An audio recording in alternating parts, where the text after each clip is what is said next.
Assalamualaikum warahmatullahi wabarakatuh. Saya Lulu Anas Muratun dengan NIM 63040210042 akan melanjutkan materi yang telah disampaikan oleh Mbak Khairina Friyatun mengenai pengukuran kinerja. Dalam sistem pengukuran kinerja perusahaan dengan konsep balance scorecard itu memiliki 4 perspektif. Yang pertama yaitu ada perspektif keuangan, perspektif pelanggan, perspektif proses bisnis internal, dan yang terakhir proses inovasi dan pembelajaran. Baik, kita langsung membahas perspektif proses bisnis internal. Nah, pengukuran atas perspektif ini itu lebih ditekankan pada proses internal perusahaan, yang mana internal perusahaan ini lebih memberi dampak yang besar atas kepuasan pelanggan dan pencapaian tujuan finansial perusahaan. Proses tersebut itu memiliki 3 tahap yang biasa disebut dengan nilai rantai atau value chain yang terdiri diantaranya yaitu ada inovasi, operasi, dan pelayanan purna jual. Nah, contoh dari proses bisnis internal ini sendiri itu seperti retensi karyawan dan pengurangan waktu siklus. Lanjut untuk perspektif yang terakhir yaitu perspektif inovasi dan pembelajaran. Nah, tujuan dari perspektif ini itu sebagai pemicu bagi pencapaian hasil yang sempurna dari perspektif yang lain. Jadi kalau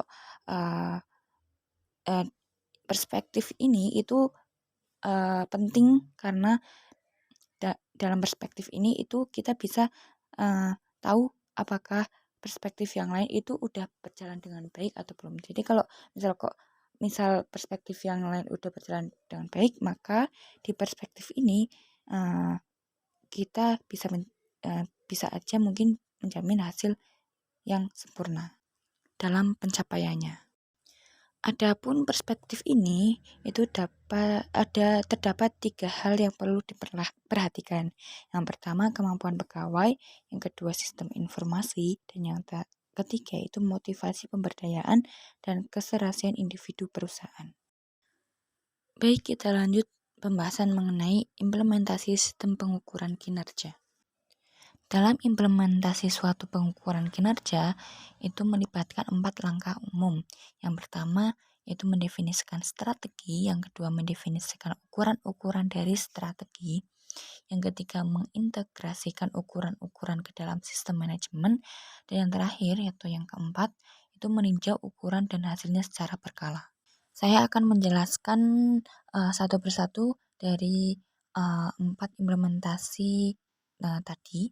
Yang pertama yaitu mendefinisikan strategi. Untuk perusahaan dalam suatu industri, scorecard sebaiknya dikembangkan di tingkat korporasi dan kemudian diturunkan ke tingkat fungsional dan tingkatan di bawahnya. Tetapi untuk perusahaan multibisnis seperti General Electric contohnya, itu sebaiknya dikembangkan di tingkat unit bisnis. Yang kedua yaitu mendefinisikan ukuran dari strategi. Pada langkah ini kita bisa mengembangkan ukuran-ukuran itu guna untuk mendukung strategi yang telah dinyatakan. Organisasi tersebut harus fokus pada sedikit ukuran-ukuran penting pada titik ini atau manajemen akan dibanjiri dengan ukuran. Dengan demikian, penting bahwa masing-masing ukuran individual dapat dikaitkan satu sama lain dalam hubungan sebab akibat. Yang ketiga yaitu mengintegrasikan ukuran ke dalam sistem manajemen. Nah, scorecard haruslah diintegrasikan baik dengan struktur formal maupun informal dari organisasi, budaya, serta praktik sumber daya manusia. Misalnya, seperti efektivitas scorecard yang dikompromikan jika kompensasi manajer didasarkan hanya pada kinerja keuangan. Dan implementasi yang terakhir yaitu meninjau ukuran dan hasilnya secara berkala. Ketika scorecard dijalankan, maka hal tersebut harus ditinjau secara konsisten dan terus-menerus oleh manajer senior.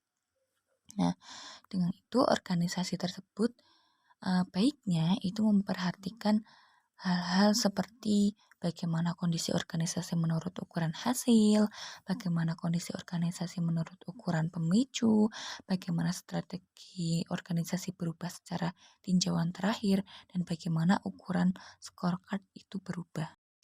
Lanjut ke pembahasan yang terakhir, yaitu mengenai kesulitan dalam mengimplementasikan sistem pengukuran kinerja. Nah, tidak akan ada banyak kesulitan jika masalah-masalah berikut ini itu dapat ditangani dengan baik. Masalah-masalahnya tersebut itu seperti kolerasi yang buruk antara ukuran non-keuangan dengan hasilnya, terpaku pada hasil keuangan, ukuran-ukuran tidak diperbarui, terlalu banyak pengukuran, dan yang terakhir kesulitan dalam menetapkan trade-off. Nah, kita akan membahas masalah yang ada dalam pengimplementasian sistem pengukuran kinerja tadi. Yang pertama yaitu kolerasi yang buruk antara ukuran non-keuangan dengan hasilnya.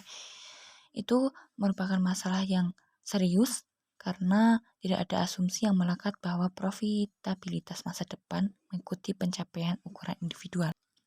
Yang berikutnya terpakunya pada hasil keuangan. Nah, program insentif yang dirancang dengan buruk menciptakan tekanan tambahan. Manajer senior akan lebih sering diberikan kompensasi berdasarkan kinerja keuangan. Hal ini dapat mengganggu keselarasan tujuan, sehingga menyebabkan manajer lebih fokus atau peduli terhadap ukuran keuangan itu dibandingkan dengan ukuran-ukuran lainnya. Selanjutnya, ukuran-ukuran tidak diperbarui. Banyak perusahaan tidak memiliki mekanisme formal untuk memperbarui ukuran-ukuran tersebut agar selaras dengan perubahan dalam strateginya. Yang akibatnya perusahaan tersebut menggunakan ukuran-ukuran yang didasarkan pada strategi yang lalu.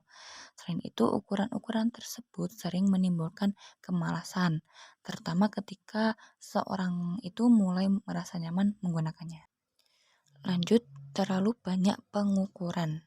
Nah, jika jumlahnya terlalu sedikit, itu manajer akan mengabaikan ukuran-ukuran yang penting lainnya untuk memantau pelaksanaan strategi. Namun, jika terlalu banyak ukuran, maka manajer akan beresiko kehilangan fokus karena mencoba untuk melakukan banyak hal pada waktu yang bersamaan. Dan masalah yang terakhir yaitu kesulitan dalam menetapkan trade-off. Beberapa perusahaan menggabungkan ukuran keuangan dan non-keuangan dalam satu laporan dan memberikan bobot pada masing-masing ukuran tersebut. Tetapi kebanyakan scorecard tidak memberikan bobot yang eksplisit kepada masing-masing ukuran ini. Tanpa pembobotan semacam itu, akan sulit untuk menentukan pertukaran antara ukuran keuangan dan non-keuangan. Jadilah masalah dalam mengimplementasikan sistem pengukuran kinerja. Nah, sekian materi yang dapat kami sampaikan. Kurang-kurangnya kami mohon maaf. Wassalamualaikum warahmatullahi wabarakatuh. Terima kasih.